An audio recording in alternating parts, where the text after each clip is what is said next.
Hello, good afternoon. I am making this video on Father's Day in the United States, at least. So happy Father's Day to all the fathers and all the families, wherever you are watching or listening to this video. I'm very happy to be with you again, and this time to talk about not only the Capricorn full moon, but also other things related. It may be a longer video, but I think it's worth it because there is a lot of information that I'd like to share with you. Of course, as always, like I do when watching a YouTube video while doing dishes or sweeping the floor or doing whatever else you need to do, or when you are driving a car, you can listen to it, not watch. So enjoy. And another way that I watch long videos is in segments, right? So I watch whenever I can for 10, 15 minutes or 5 minutes, and then I continue later. So, but thank you for visiting my channel. I'm very happy to have you here. And if you like what you hear, please subscribe and hit the bell so you can be notified when there is a new video coming up. I also would like to share with you my contact information because I do personal readings for clients. I also I'm teaching a course on the basic elements of the whole astrology, including the nodes of the moon, eclipses, and all that. So if you like to study with me, I'll be happy to have you. With every month, I also offer 1 hour consultation, personal consultation, one-on-one, so you can take advantage of a personal question and answer session with me. There are 2 lessons per month, and you can start at any time. I will send you the links to the videos, and you can also purchase the whole course, which is 12 months, or you can purchase one by one the lessons. So go visit my satsang@astrology.blogspot.com, and over there you can find all the information about the teaching, my courses. It is in the tab that says what I offer and how I work. At the top of the page. Other than that, I am daily or almost daily on the social media, Instagram, MeWe, Tumblr, Facebook, and you can send me an email if you like to have a reading with me. So I will go ahead and now and share the chart for the full moon in Capricorn, and start explaining the energies of this week and full moon. So just a second, I will do a new share, and here it is. I hope you can see it well.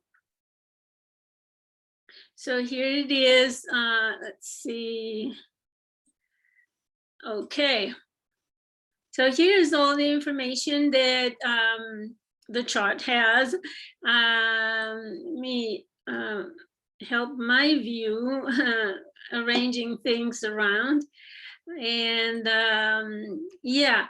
So this Capricorn full moon happens on June 24th, 2021, midday. It's 1:39, but you need to adjust for the place in the world where you live. So this is the time for my time zone, which is Central Standard Time, USA. But since we are on June the 20th today, I would like to talk about what is the prelude for this full moon, because today the sun enters Cancer. So we're, you know, the 0 degree Cancer is one of the points called the world axis points. And it is very important because it marks the changes of the season. And the chart for the full moon is very cardinal, as you will see. It says cardinal 10 points. So it is time of change. And how so? You know, the sun travels in the sky according to the seasons, right? And the 21st of June is the solstice. Solstice means that is the maximum extent the sun is up in the sky in the Northern Hemisphere, and the minimum time in the Southern Hemisphere at this time of the year. And it's the reverse in September. The other solstice, excuse me, in December, the other solstice, which is called winter solstice. And this is summer solstice because of the point of view of the north. And again, I would like to say, this is the tropical astrology, and we are we use north and south not arbitrarily.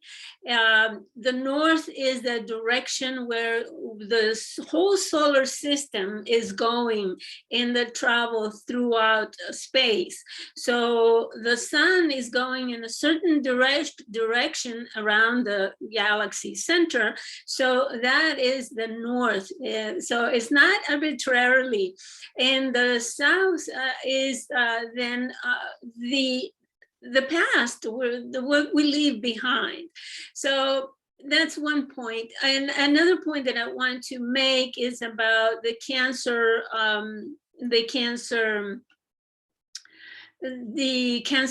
Glyph, which is a glyph that represents this the travel of the sun going south and north throughout the seasons, right? And the solstice, we have in the Northern Hemisphere, we have the longest day in the Northern Hemisphere in this summer solstice. The winter solstice will be the time when the day is the shortest in the Northern Hemisphere. So this is how it works. Throughout the seasons, we go back and forth. And if you look at the glyph for Cancer on the chart, you will see that there are two loops, one going one way and the other one going the other way. So these represent the progression of the sun back and forth throughout the seasons. And today we have reached that point where the sun doesn't go farther north, and then it starts going south. And this is shown by looking at the sky every day, you know, for 6 months. You look at the sky every day at the same point in the sky, and you will see the movement of the sun. And well, you can see it also if you have a room in your house where the sunlight enters, right? And during the winter, maybe you don't have it as much, and during the summer, you have more light coming in. So you can see it in everything in nature as well. So the change of the seasons is very important because it is kind of a radical change, and from now on we will sustain that that change, right? The cardinal, it is the sign of Cancer. Then the sun goes through Leo, and it will be sustained summer, right? Very fixed time for the sun to be there. And then in Virgo, the sun will the sunlight will, let's say, prepare for the equinox when the days are equal. So these are the basis of the tropical zodiac. That's the kind of astrology that I practice. And the difference with the sidereal astrology that bases in the zodiac on the constellations. And that is a different approach, but they are both valid. So let's then talk about this week, because this week there's a lot of water, especially today. There's a lot of water, very emotional Father's Day. Why? Because the moon is in Scorpio, very intense emotions, and makes a grand trine with Jupiter and the sun in Cancer. So at the same time, the moon, well, a few hours later, let's say, because that happens at night, depending on where you are in the world. And then overnight, it will make a grand square opposing Uranus and squaring Saturn and Mars. So the moon is very active in this solstice time. So we can, I will explain later how that translates into the meaning of that. But the moon represents our emotions, right? And that will be for the next 6 months, that will define, the solstice will define the mood for the next 6 months. So you can expect that the public will be affected by this grand square and this grand trine for the next 6 months, as well as your personal emotions and your family life.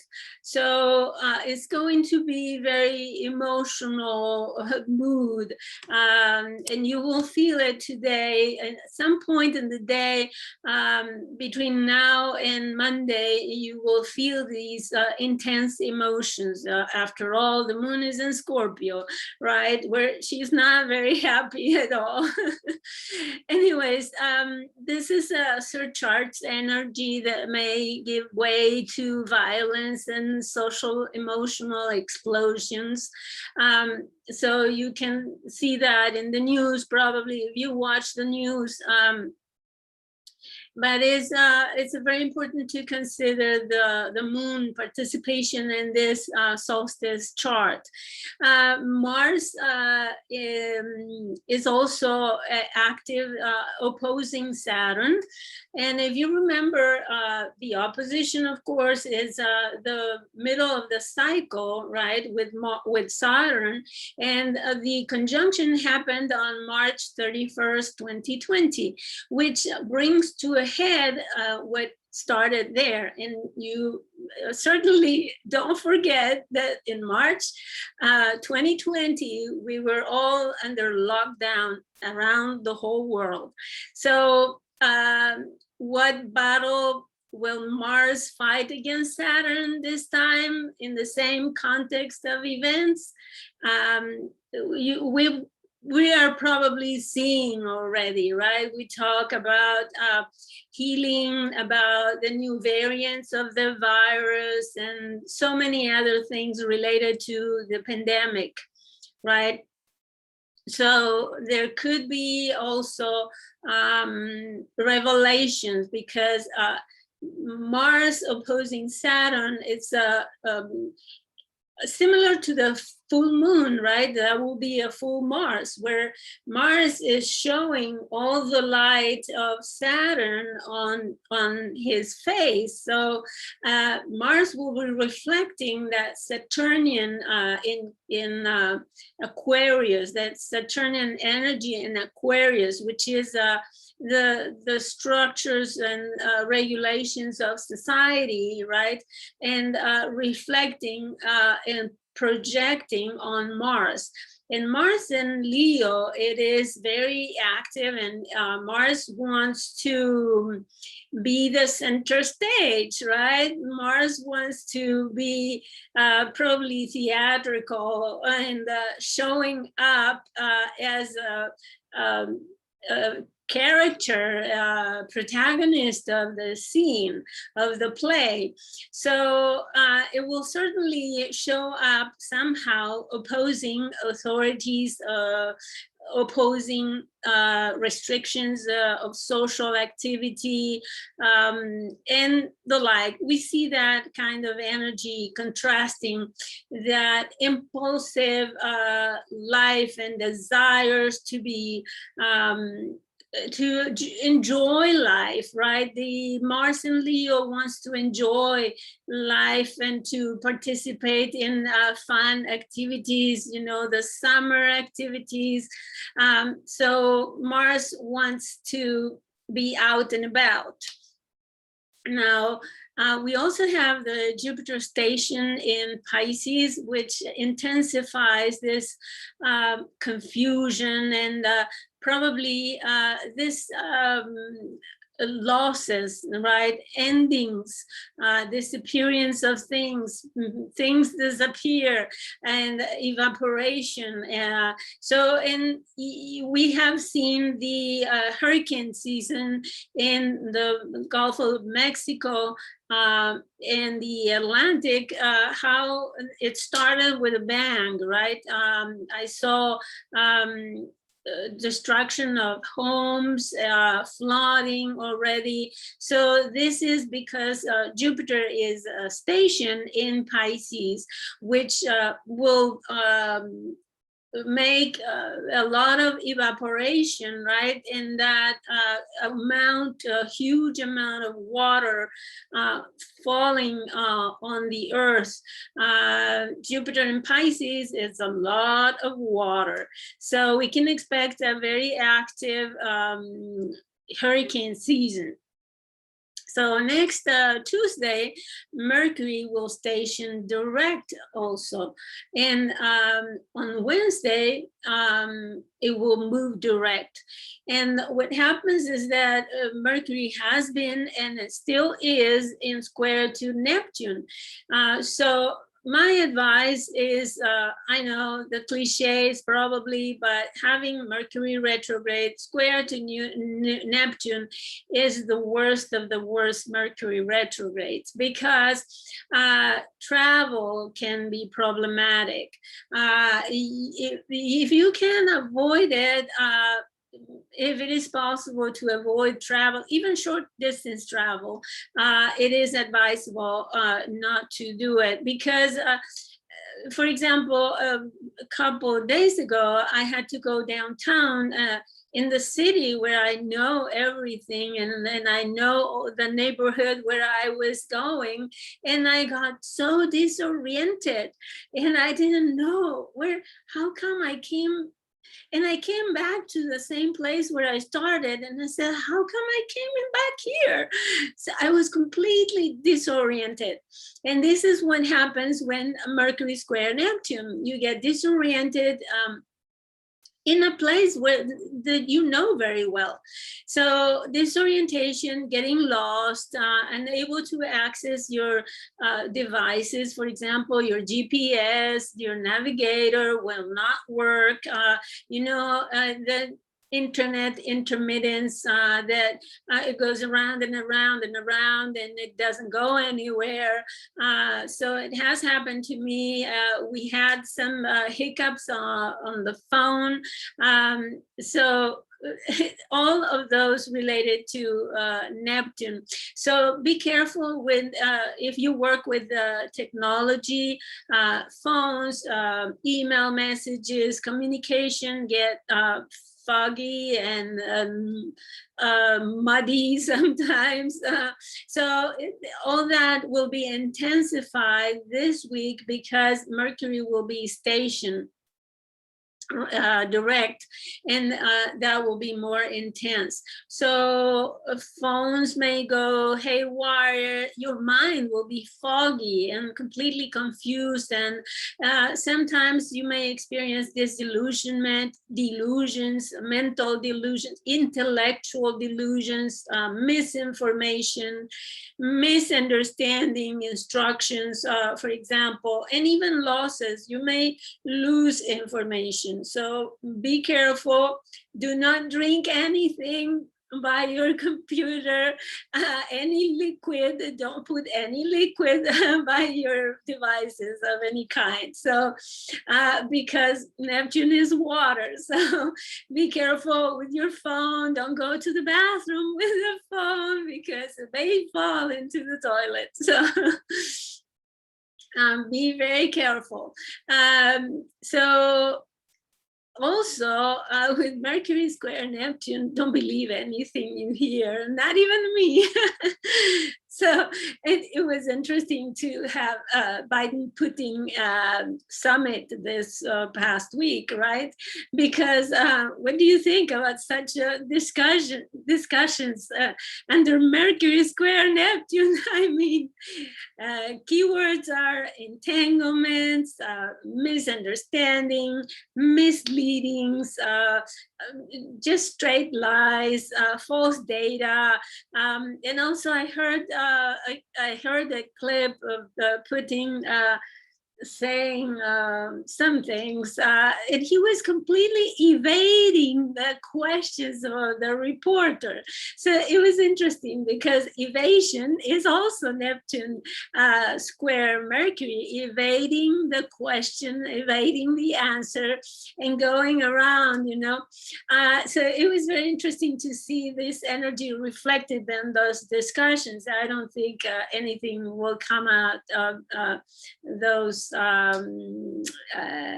let's say conversations, right? Because it's they were probably misleading with wrong information, false information, etc. So this I describe this situation because this is the prelude for the full moon in Capricorn, which, as I said, and you can see on the chart, is extremely cardinal. It has a lot of cardinal energy, and it has a lot of earth and a lot of water. And when you mix water and earth, you make mud, and with mud you can make pottery. You can shape, you can give shape and form to your creative projects, right? So it is I think a good energy for creativity, and you will see several features in the chart that will let's say favor and promote creativity and how to give form to your ideas.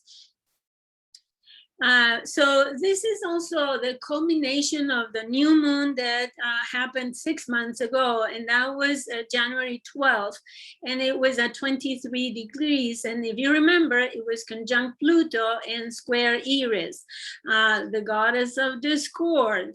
So, it was Eris and Aries. So if you don't remember about it, I encourage you to go and watch my video, right? Because that will be kind of a reminder of how it started. Then if you have kept a diary, or you have notes from that date around January 12th, you will now review the culmination of that kind of energy. Something in your life have undergone a profound transformation in the area of life experience occupied by Capricorn, right?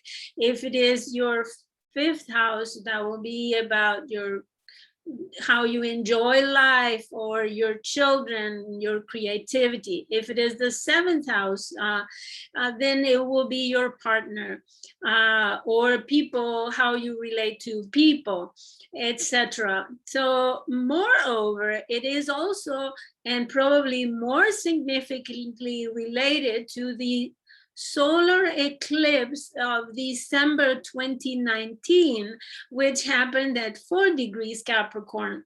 And that was the time when a new virus infiltrated life on Earth subreptitiously. And this eclipse is one that you will never forget for the rest of your life, right? Because even though we didn't know yet, or most of the world didn't know, right? We haven't been able to forget what happened, and we will never forget. It brought to the surface a long-time held Capricornian structure, right? That show its black, insatiable jaws of power and patriarchal control. Just exactly a month later, Saturn conjoined Pluto, and the sinister jaws took a global bite. It was really a traumatic experience for the whole world. So I think this full moon in Capricorn now follows up on that solar eclipse. So it has a lot to do with the pandemic, the virus, and so on and so forth. So it will probably shed light on some truth, of course, because the full moon always brings clarity. You know, when you come out in a full moon night, you can even read under the full moon light. So things are going to be shown very clearly. And hopefully in your personal life, you are able to see clearly about the issue that corresponds, as I said, to the house where that full moon falls. So now this full moon is a crisis moon, and can bring things to a paroxysmal maximum development.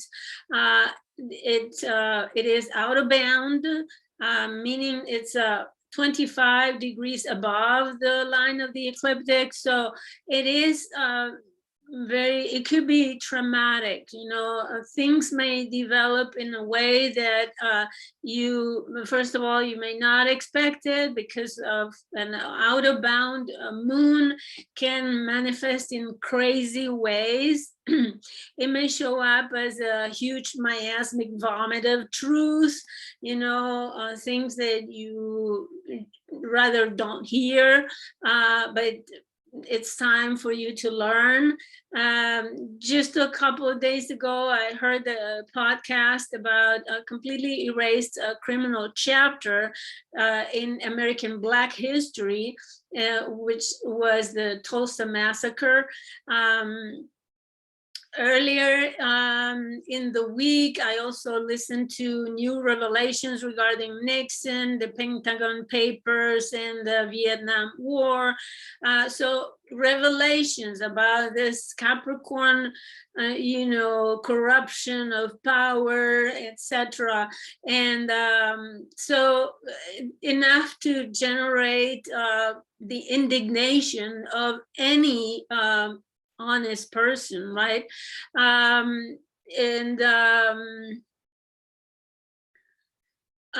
we now realize very bluntly that not only the government authorities do not even care about the common folk, but it seems that they consider us cannon fodder for their own designs and benefits. In fact, they use people for their own purposes and don't even care about us. So it's the extreme of the Capricorn energy that it's about to die. It will take several years, so don't think that this is going to happen tomorrow, but by 2024, we will see a dramatic circumstances, a dramatic turn of events when Pluto ingresses in Aquarius. That will be, I think, the turning point where the Capricorn energy that had reigned over the world for such a long time, centuries, millennia probably, will start to come to an end. So what you are witnessing now is just the death rattle of the end of it. The process of transition will take several years, probably 10 more years or more, but we're heading there. It is curious that this full moon highlights their reverse parental axis with an interchange of roles, the Cancer sun, right, and the Capricorn moon. So the sun, which is the father figure, is in Cancer, the most intimate and most private. And now the moon is more prominent and visible in Capricorn, even though she might not be happy in Capricorn, but it is this reverse parental axis that is very curious. Now the moon, even though she may not be happy there, but she is, let's say, it gains in authority. It gains, the moon gains in footing, in material grounding, right? So it is an emotional mood, but at the same time is grounded and is firm. So the mother comes in the public visibility sign of Capricorn, and the sign is in the intimate sign of Cancer, where we look for shelter, for protection, and we are more vulnerable, right? So the moon in Capricorn demands autonomy, integrity of character, and care and comfort for the self.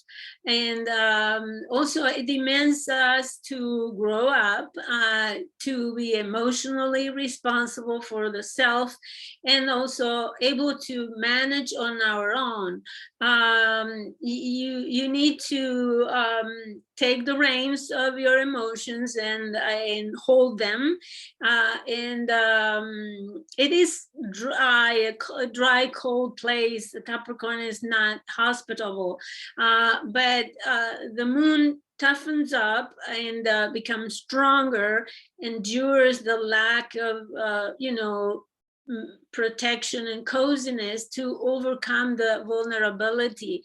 So the moon in Capricorn always learns to make without, and it acquires this emotional integrity and maturity that is necessary to overcome adversity. So I can tell you all about it because my moon is in Capricorn. So it is very hard moon, is I think the most difficult one to have. But in the end, what the Capricorn moon learns is to be independent, to manage on your own.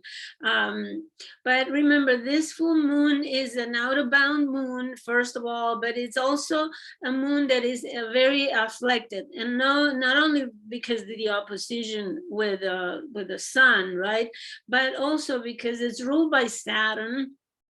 And Saturn is afflicted by the square to Uranus and the opposition to Mars. So it is by that, the moon is afflicted, and the moon represents the people. So this means that the people are afflicted as well. And it could be vulnerability, it could be having to face adversity, having to go without, scarcity, tighten your belt, probably some economical turn down, and as I said, scarcity can be the and also lack of nutrients, because the moon in Capricorn also has the problem. One of the serious problems is the undernourishment. Right, the moon in Cancer is the one that nourishes you, that gives you the food, the breastfeeding. But the moon in Capricorn lacks that that food, that nutritious, because Capricorn is dry and cold and it's cracked. That the breast in Capricorn doesn't give anything, so it's sometimes a problem because of lack of food or lack of ability to absorb the nutrients. So translated into the environmental events or circumstances, it may be scarcity of food. We also talk about inflation because of the square with Saturn and Uranus. Uranus is the volatility of the markets, of the financial, Uranus and Taurus, the southern turns of the market and the financial world, the banking system. They are now talking about inflation when the inflation has already surpassed what the official numbers are. So in some countries, like in Argentina, where I have family and friends, it is through the roof. So, and I imagine that other countries as well. So this could be a time of scarcity, as I said. So the moon in Capricorn also highlights public figures, governmental personalities, corporation heads, like CEOs of corporations and heads of different institutions, social institutions, and also the social control issues that resisted by the need of joyful activity. As I said, Mars in Leo wants to go on vacation and have fun. So Saturn is blocking that freedom, and that makes for rebellion, for protests and people going to the streets and fighting authorities, against authorities, and against the rules and regulations. So also the moon is also highlighting economic constraints, and there could be revelations about authority figures and even governors or heads of states, etc. So now the dirty laundry goes out from the Capricorn energy. So hopefully you don't have dirty laundry. So Saturn blocks, as I said, the freedom, and it's also challenged by this constraints. Uranus is fighting against the constraints, and so there could be, as I said, shortages in the distribution of food or in supplies. We're talking about elements that are needed for building cars and so many other things, and technology, right? Phones are becoming more and more expensive because they don't have the elements that they need to build them. And also there is a shortage in construction supplies and other things in other areas. So prices are skyrocketing, and many people are resisting because we're not out of the woods. We just entered the woods, in fact. So the crisis is looming above our heads in the form of also new virus mutations. Remember, Neptune and Jupiter. Jupiter slows down in Pisces and is holding the 2-degree mark for a while. But Jupiter in Pisces can even increase the mutations. Pisces is a mutable sign, and with the two expansors, the two agents of expansion in there, really we will see next year when Jupiter comes back into Pisces, we will see a boom of mutation, virus, and maybe new virus or new germs of any kind. If you remember, I wrote an article about Jupiter in Pisces. I invite you to visit my blog where that is. So the Capricorn ruler, which is Saturn, is retrograde in Aquarius.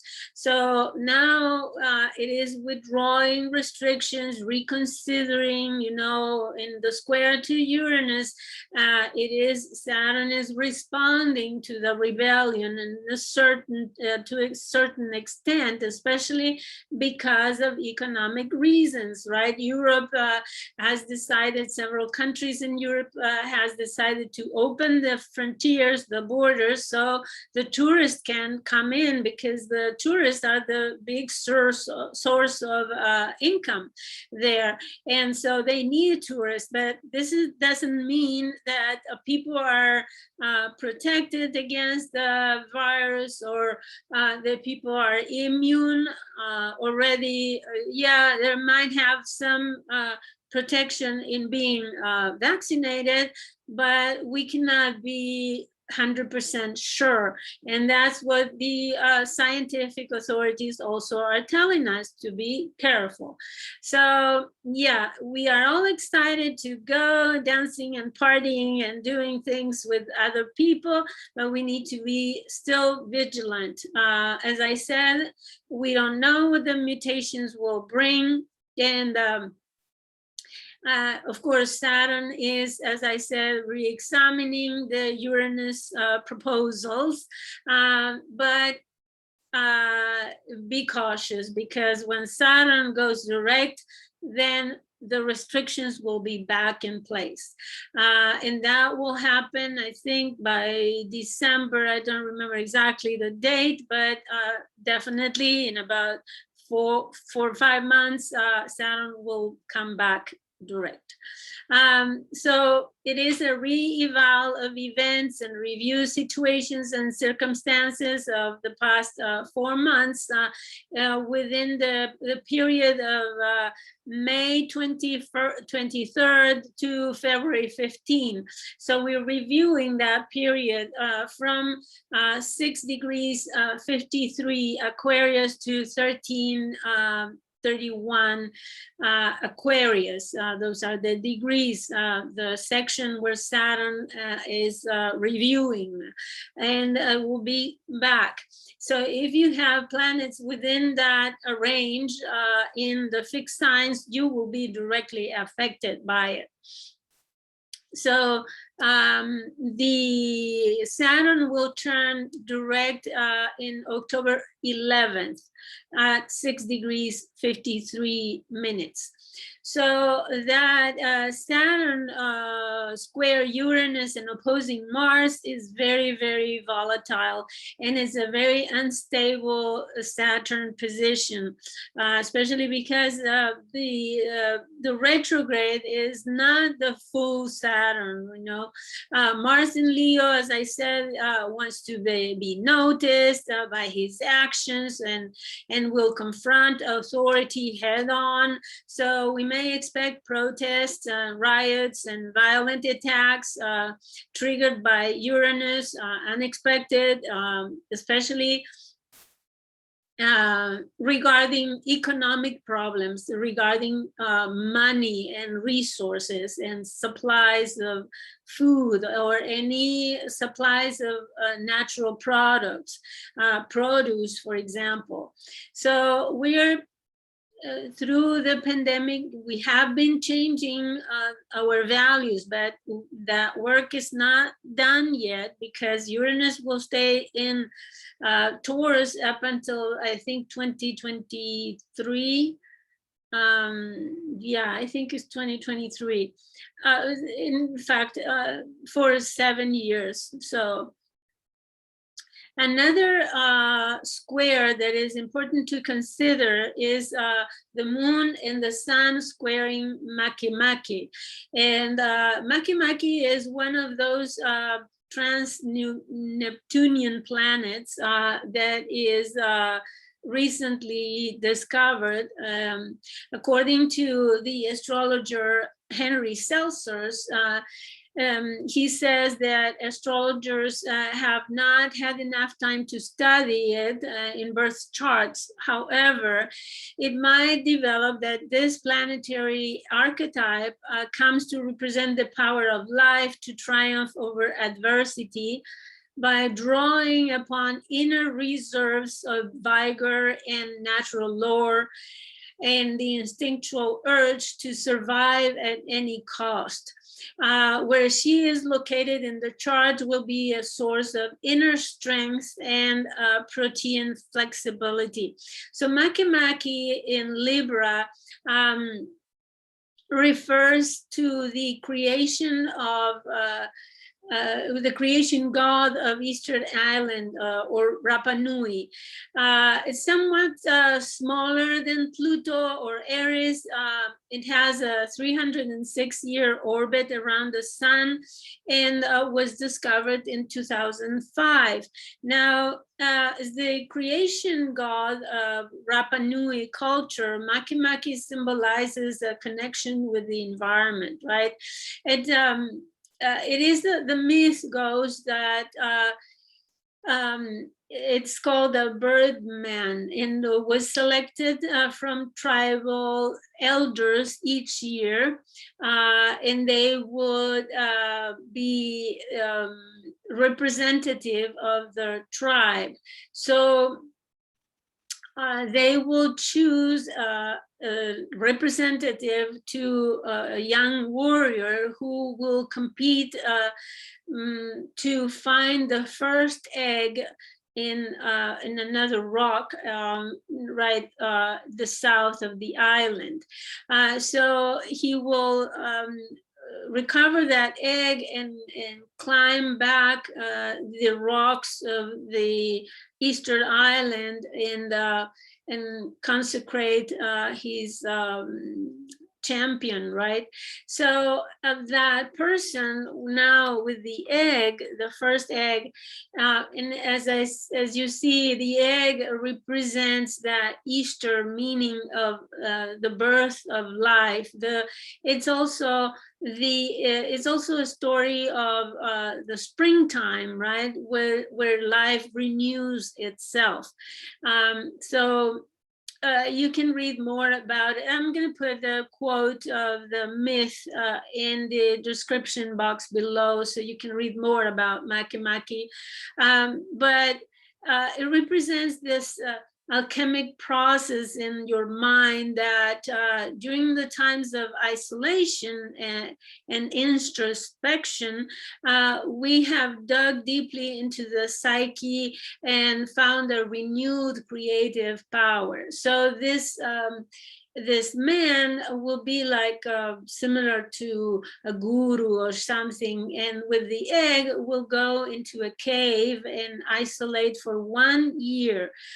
So people will bring the food to him. He couldn't even cut his nails. So for the whole year, he will be meditating in the cave as a kind of monk or guru.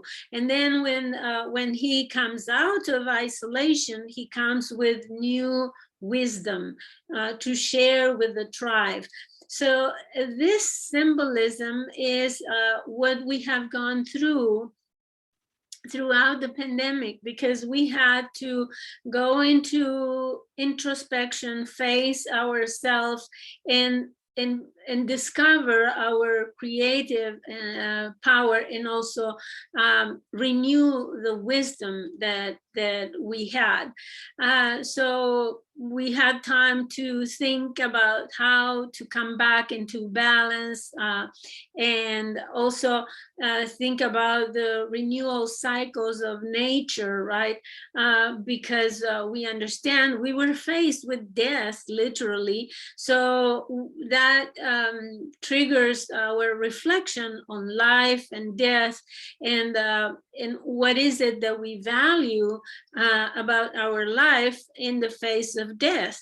So I think the square, the sun and the moon squaring MakeMake in Libra, it is very significant because it's talking about a process, the moon in Capricorn, that has to do with our survival and the renewal of the life cycles. So it's also, the moon is also sextile Jupiter, and the moon is, the sun is trining Jupiter, as I said before. But this sextile to Jupiter gives us an emotional, optimistic, and cheerful surge of positive and enthusiastic energy. So now we find joy seeing farther into the future and being able to make probably long-term future plans. It gives this sense of renewal, hope, and faith. But a sextile is kind of a weak aspect. We need to be aware of it and use it and do something about it in order to benefit from it. It's not given, it's not pushing us like a square would do. So make sure that you're aware of that moon sextile Jupiter in Pisces and where it's located in your chart so you can use it. Now, Venus is in Cancer and it's opposing Pluto, and also squaring Haumea and opposite Eris. So there is a grand square here by Venus in Cancer. And this is also very significant because we have Venus opposite Pluto is love, the power of love, and also the power of money, the power of the finances, the power of resources, right? In Cancer, Venus in Cancer is looking for resources for the family, and also how to materially provide for families. So opposing Pluto in Capricorn is a very tug of war, because Pluto is the power that be, and it's you know, in opposition of that Venus that wants to provide for the family. So, as I said, the corruption of the governmental institutions and the society institutions and the political institutions are opposing that need for people to, and again, the moon is the ruler of that Venus, right? The moon in Capricorn is the ruler of Venus in Cancer. So there is this,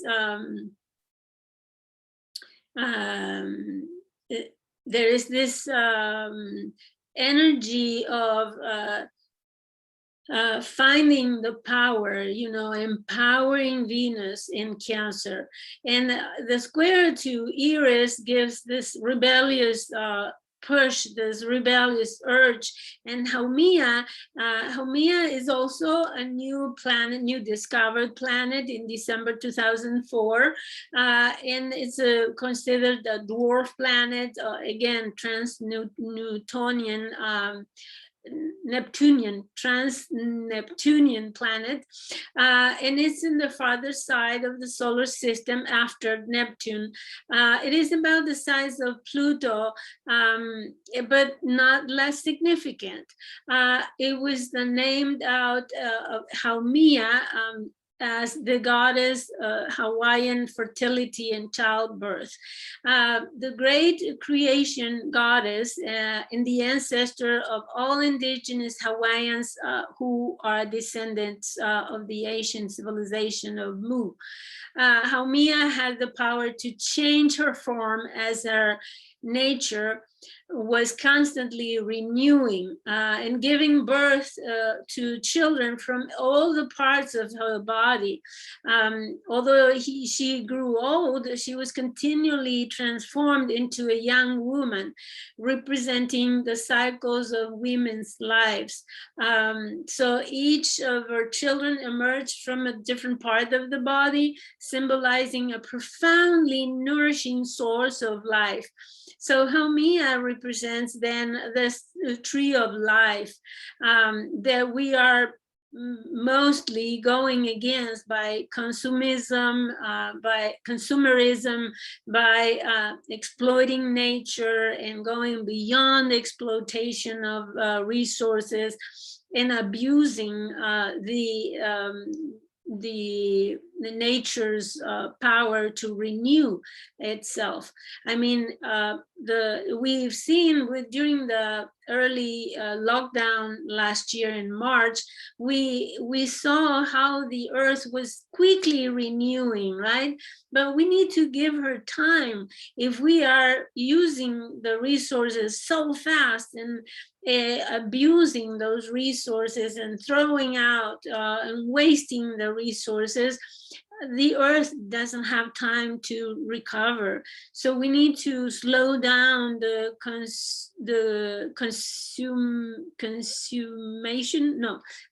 consumism, slow down and do without certain things that we don't really need. So we need to also, Uranus in Taurus is also defining this, what is it that I really need? And how much can I go without? Because our values are changing. So there are other not less significant aspects, and these are very creative aspects. They are called biquintile. Quintile is the circle divided by 5. It gives an angle of 71, 72 degrees, and a biquintile will be double that. It's 144 or something like that. So those are very creative. They're considered minor aspects, but I chose to give to you the meaning because they are very favorable. Mercury biquintile Pluto increases the interest in research, the intellectual urge to unearth information about, Pluto, government corruption. It's a great time for journalists who dig out secrets and long hidden information or shady, corporation deals and things like that. So it is very good for people who are in research, investigation, journalists, and also communication industries. Then we have Mars biquintile Neptune, and again, the biquintile has the Leo energy, which it's an increased passion about healing. In this case, with Neptune, creative activities related to health, to the healing professions or hospitals. Also, it is a creative, harmonious aspect. So it's a good time to come up with innovations in the healthcare professions and in healthcare in general. But it may also promote the creation of new virus or mutations, as I said. But on the other hand, it's a good time to show off your photography skills, or go to the movies, and or water sports showmanship, or go to a restaurant by the ocean and enjoy activities that are Neptunian. For example, swimming, dancing and such. And the last one that I have for you here is Mars trine Chiron. And this is very important because Chiron is in Eris, ruled by Mars. So and the trine, of course, doesn't push you very hard, but you can use this energy at will, voluntarily and consciously. For example, make a conscious decision to work and defend your right to be who you are, right? You will see, people of different groups for defending common causes, especially people, for example, it's a great time for people to re-energize their willpower to protect cultural, ethnic, gender identities, or any other kind of identification. It's a great time to put your sensitivities to work, meaning that if you are in a group that has been denied of your rights to exist, then this is your time. You can use this trine, Mars trine Chiron, to show up and have the initiative and do the activities necessary to defend your right to be and to occupy the place. So it's the opportunity to use the energy for self-assertion. Look at the house occupied by Eris and Chiron, and you can use the self-assertion through physical work or political work or social work. You can like the song, fight for your rights. And help people who champion the cause of those who are fighting for a common cause. So it is a very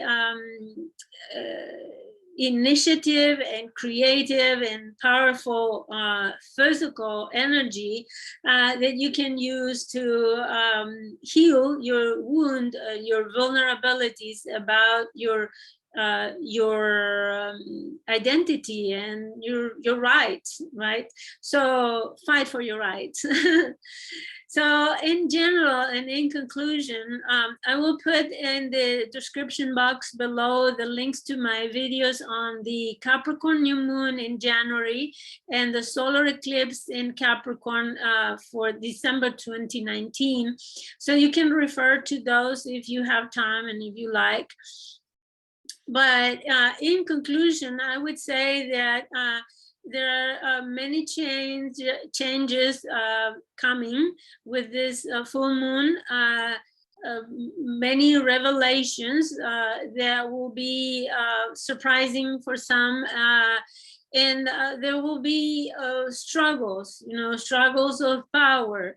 And but those struggles, I think, are oriented to our understanding that we need to do something in order to survive as a species as well. And we need to also take action to protect ourselves, and to think that take back our power as people. It's the moon in Capricorn is a moon that taps into that structure, the powers, the power of being visible, and so if we take back our power, the integrity, and the hard work, right? Because Capricorn is a sign of hard work.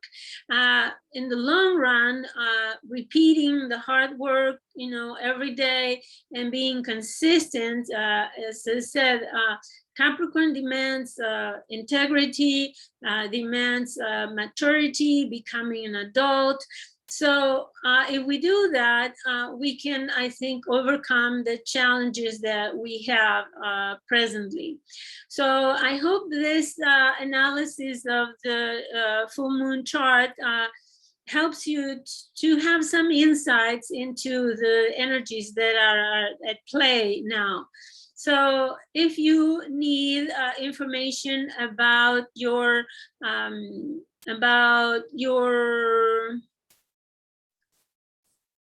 let me see. If you need information about your personal chart, and if you want me to read for you and analyze either this full moon or any other issue, I do readings on solar returns, lunar returns, natal charts, progress charts, solar arc, you name it, I can read it for you. So I hope to hear from you.